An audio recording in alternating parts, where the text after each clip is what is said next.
I never thought my quiet cul-de-sac would turn into a midnight war zone until three masked men kicked down my door wearing patches that read HOA Enforcement. They claimed they were taking my wife Lena into protective custody, but their hands told a different story. When one of them reached for her blouse, I thought it was the end, until Lena moved faster than I'd ever seen. In seconds, the predators were on the floor, handcuffed, staring up at the badge they never expected: Federal Bureau of Investigation. What happened next would expose the darkest HOA conspiracy my town had ever seen. I'll never forget the sound. That hollow, gut-clenching boom of heavy boots slamming against my front door at 2 a.m. 3 times, hard enough to rattle every picture frame in the hallway. We live in a quiet cul-de-sac, a place where the loudest noise on most nights is the hum of sprinklers or the distant bark of a dog. But that night, the pounding was like thunder, a storm forced inside our home. I was in the kitchen, brewing chamomile tea for Lena. She'd been tossing in bed, unable to sleep, and I thought maybe a warm cup would help. The kettle hissed softly, the air filled with the scent of dried flowers.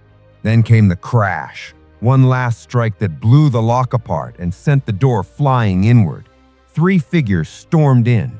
At first glance, they looked tactical: matte black vests, helmets, mirrored goggles, combat boots. Each wore patches that read HOA Enforcement Unit. But their movements? Sharp, predatory, professional in a way that didn't belong to some neighborhood volunteer group. No clipboard, no papers, no polite knock, just brute force. The tallest man stepped forward, his voice clipped, mechanical. "Marcus Lena, you're under temporary protective custody. Mrs. Lena, you're coming with us." The words barely registered before his partner closed in on my wife. His hand darted for her blouse, fingers brushing fabric, his sneer curling with an ugliness that left no doubt. This wasn't about HOA violations.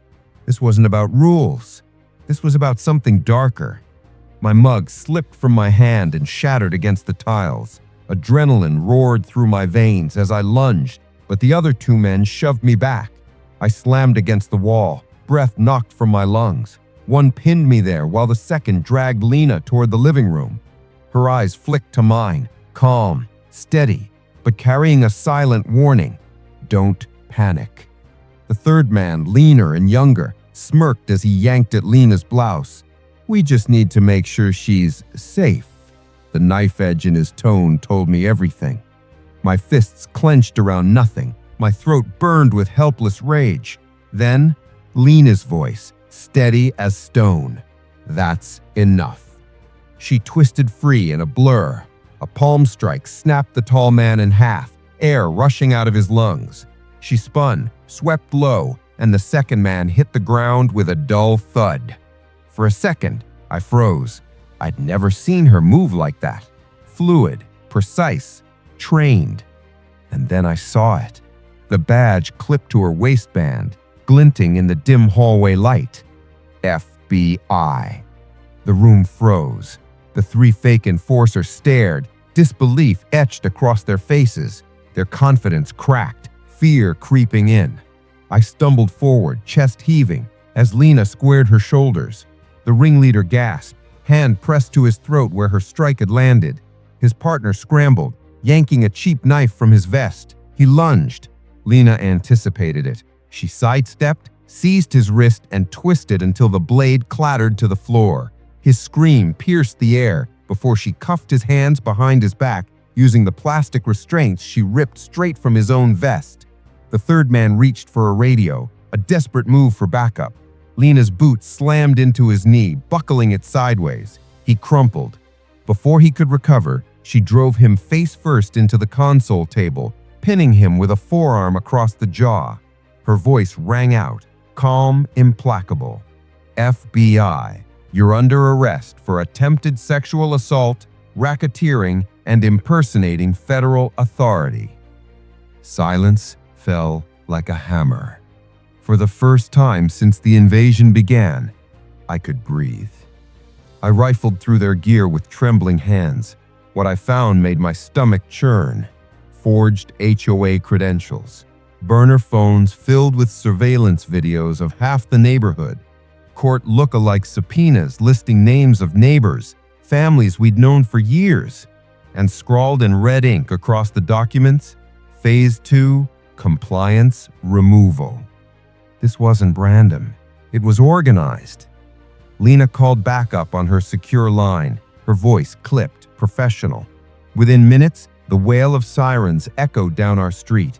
Real FBI and SWAT swarmed the cul-de-sac. Neighbors peeked from windows, faces pale with fear and confusion. As agents dragged the three men away, I caught my breath and tried to process what had just happened. My wife, my quiet, thoughtful Lena, had just dismantled 3 armed predators in less than a minute? But the nightmare wasn't over, because as dawn broke, the true scope of the conspiracy unfolded. By morning, our cul-de-sac looked like a war zone. Evidence markers dotted the lawn. Forensic vans lined the curb. Lena briefed the task force, laying out every piece of evidence. I stood off to the side, still shaky, clutching a cup of lukewarm coffee. Then I saw her, the HOA board president, Marjorie Delaney, arriving in handcuffs. Her pearl necklace gleamed in the morning sun, but her composure was gone. Neighbors gasped as agents escorted her across the lawn. Lena's voice cut through the chaos, calm but deadly. Marjorie Delaney, you are under arrest for conspiracy to commit sexual assault, racketeering, and impersonating federal authority. Gasps rippled through the crowd. The woman who had lectured us about mailbox paint shades, who had fined kids for sidewalk drawings, had been running a criminal empire under the mask of community governance. The media swarmed, cameras clicked, reporters shouted questions. Lena stood tall, addressing them with the same composure she had in our living room. No one should fear their own neighborhood rules.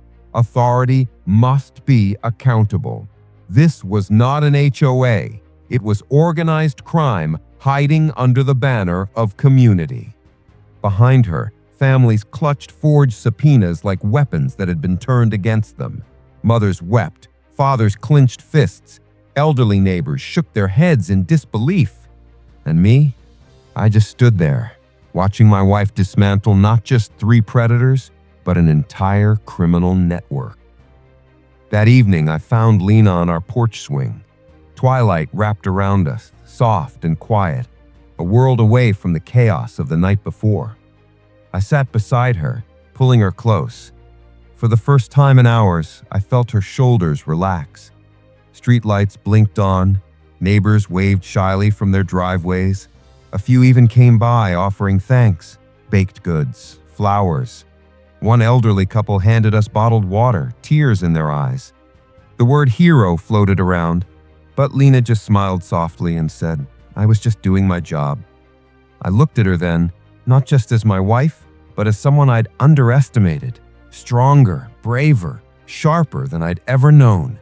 And I realized something.